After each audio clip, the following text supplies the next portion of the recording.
The system has failed you. Fewer than 2 out of 10 women between 40 and 65 have ever received any financial training or education. So when you hear someone say, you need to get your finances in order, your likely response is, so how the heck am I supposed to do that? And who's going to show me how? And so, no, you're not imagining it. Financial planning really does feel overwhelming. And if you've ever said to yourself, why don't I understand this better by now? Or why does this feel so complicated? There are real reasons why. This isn't about your intelligence, and it's not about your capability. It's about the fact that you are likely never ever taught this stuff. So, if money feels unfamiliar, or if you feel like you're behind, or you're just thinking someone should have explained this to me already, you're not alone. And so today, we're going to explore why this happened, but more importantly, what can we do about it now? This video isn't designed to make up for the years that the financial and educational systems have failed you. What I'm going to provide you today is a framework for learning that will help reduce the complexity behind the planning process. My name is Marcus, and I'm on a mission to help educate and empower women and their families to make financial decisions with clarity, care, and confidence. And now that we've met, it sure would be great seeing you again sometime, so please lightly tap that subscribe button to catch future educational videos. The overwhelm that you may feel about money isn't a personal failing. It's a result of systemic gaps that we can absolutely address. And once you understand why this happened, the path forward becomes much clearer. This isn't about catching you up on something that you missed. It's about learning something that you were never taught. It's about getting the education that simply wasn't available. Let's start with the biggest factor, the education gap. Most of us simply weren't taught about money.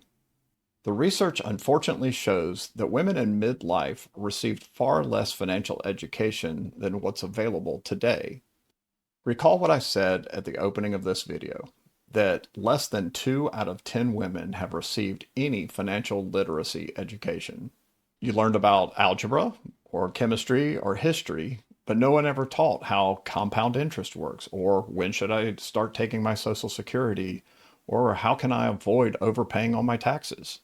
And this isn't a simple oversight. For decades, financial education just wasn't prioritized, especially for women. And the horrible assumption was that someone else would handle it. But that assumption has left many women vulnerable, especially when life circumstances change.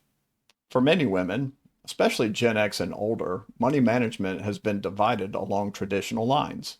Research shows that almost half of married women wish they had a larger role in making financial decisions for their household. Almost half. And so, if your spouse has handled things like investments while you've handled the day-to-day expenses, then you're likely skilled at things like budgeting and bill paying, but that you feel uncertain about longer-term strategies. This division of labor may have made practical sense. I mean, why should both of you have to deal with these headaches? But when circumstances changed, it may make you feel like you're starting from scratch. So it's important that you understand that managing expenses, coordinating financial priorities, making decisions within these constraints are all sophisticated financial skills. So don't let anyone convince you that you've been bad with money. You've just been handling different aspects of your finances. And here's another factor that's rarely discussed. The financial industry was not designed with women in mind. The research shows that nearly 1 out of 2 women over the age of 65 may work with a financial advisor, but an overwhelming 70% of women have never met with a financial advisor at all. So for decades, the investment conversations have happened primarily with the men in the household. Financial products were designed around typical career patterns, not ones that included things like a mid-career break or a different earnings trajectory. Even the language of finance was developed in male-dominated worlds. Phrases like beating the market or aggressive growth weren't really designed with women's preferences in mind. If financial services feel foreign, the language seems unnecessarily complicated, or that you're not the intended audience, well, now you're actually picking up on something real. Here's the encouraging part. Research shows that confidence around money is not an innate ability. It's about education and exposure. Women who receive financial windfalls see their confidence in money increase dramatically from a starting point of about 45% of women feeling confident, increasing all the way to 81% for those that have received a windfall. But the good news is you don't need a windfall to see that increase in confidence. You just need the right information presented the right way at the right pace for your life. But women who work with financial advisors show significantly higher confidence levels. This tells us that the overwhelm isn't permanent and that it responds to empathy, education, and support. Let's take a brief pause to check in. How do you feel about your financial knowledge and support? What pressing questions do you have? Leave a comment below because I read them all and may respond to some in future videos. Okay, so let's explore a framework for either beginning or continuing your journey around financial education. You're going to see that this is intentionally simplistic. It's designed to help you start building confidence and momentum in manageable steps. Here's how we start building that confidence systematically. So starting for the next week, so we'll call this week 1, inventory what you know. Do that by just simply writing down 3 financial decisions that you have made in the past. Maybe you negotiated your salary. Perhaps you chose some insurance coverage, or you've just managed your household budget. This step helps you to see that when you've been given the information, then you know how to implement it and do so confidently. Then, in week 2, identify your knowledge gaps. Write down 3 financial concepts or areas where you would like to have better and clearer understanding. Now, you're welcome to add more than 3. I'm just trying to start you out by not being overwhelmed. You're making this list not to criticize yourself, but to actually create a learning plan. So what are the 3 things that you would like to learn to feel more confident? Now, you've gotten to week 3. Pick just one of those financial concepts that you would like to learn more about over the coming month.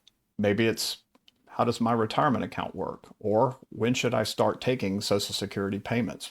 I'm not even sure I know the options. Or also exploring, how does a living trust actually help my estate? Just one concept. And then in week 4, you're going to start your learning. Perhaps you go to YouTube, or you just research things online, or you go and you get a book. Give yourself a month for this first concept. You may be a fast learner and you may want to move more quickly, which is fantastic. That's awesome. But setting a goal of just doing one in the next month will help you from feeling that initial pressure. Then, when your month is up, find someone that you trust that you can have a good conversation with.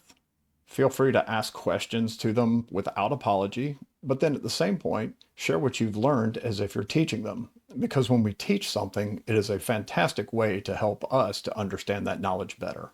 Then just repeat this framework. 1 concept per month, 1 conversation per month. You're just building knowledge gradually rather than trying to learn it all at once. So please hear this. The overwhelm that you feel makes complete sense. You weren't given the tools that you should have received. You haven't been included in conversations that you should have been a part of. And you weren't taught concepts that should be part of standard education.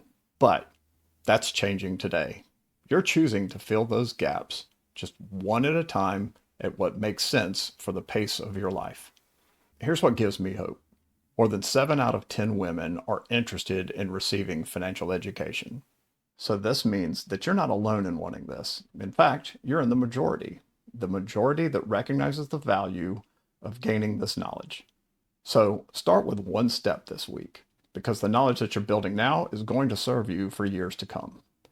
By the way, if you're still feeling overwhelmed about this whole situation, I have a video about 1 simple question that you can ask when you're stuck feeling overwhelmed about any project. And I'll make sure that I stick it right here when we're done with this one.